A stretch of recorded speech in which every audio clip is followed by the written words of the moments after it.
When a person plays an instrument, most of the time the individual is playing a song either practiced by ear or just an arrangement of chords progressing from one to another. However, there is much more that goes on that you cannot see. There is something in our brain that draws us to sound, whether it is a certain tune or melody that will activate and engage certain parts of the brain. But for those individuals who create music using instruments, their brain activity is on an entirely different level. Their brains process information simultaneously and at a very high rate of speed. Because of this, multiple areas of the brain, especially the motor, auditory, and visual cortices of the brain, become activated and strengthened. This brain activity is equivalent to a full body workout due to structured and disciplined practice of the individual's instrument. And as a result, stronger brain functions lead to faster, accurate, and more decisive actions while doing other activities. Even though music listeners and musicians both gain positive benefits from listening to music, the most obvious difference between the two are the motor skills needed to play an instrument, which are controlled by both hemispheres of the brain.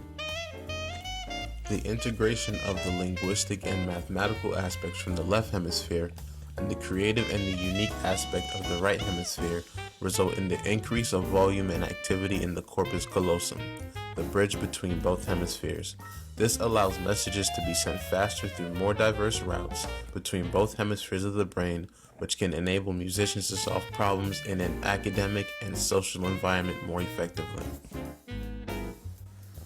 Although playing an instrument or learning how to play an instrument can be done at any age, learning and playing an instrument at a young age is said to have more of an impact during an individual's childhood because of the brain still developing at the child's earlier stages of life.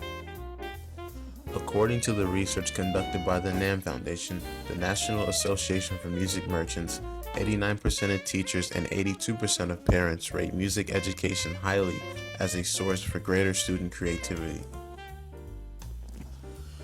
In a 2009 study in the Journal of Neuroscience, researchers used an MRI to study the brains of 31 6-year-old children before and after they took lessons on a musical instrument for 15 months.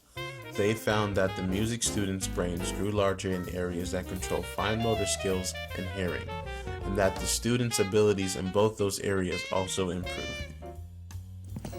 Although there are many recorded accounts of the mental benefits of playing an instrument, there are also many accounts of social benefits while playing an instrument.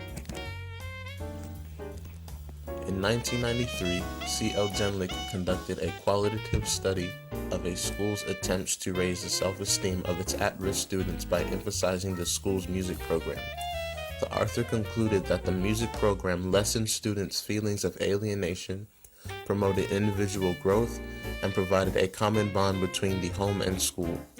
Further participation in the select musical performing group promoted goal attainment, teamwork, leadership, academic achievement, feelings of success, and cultural exposure. Beckett A. Brough, a professor from Ohio State University, states that students who participate in music groups score significantly higher than their peers on measures of social capital, including talking more with parents and teachers.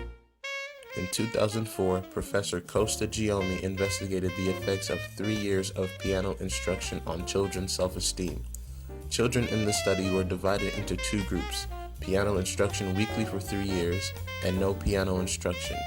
Both groups had similar levels of self-esteem at the beginning of the study. The researcher found that the children who completed the 3 years of piano instruction had a significant increase in self-esteem, while the children who did not participate in the piano instruction or dropped out of the piano instruction did not have any increase of self-esteem.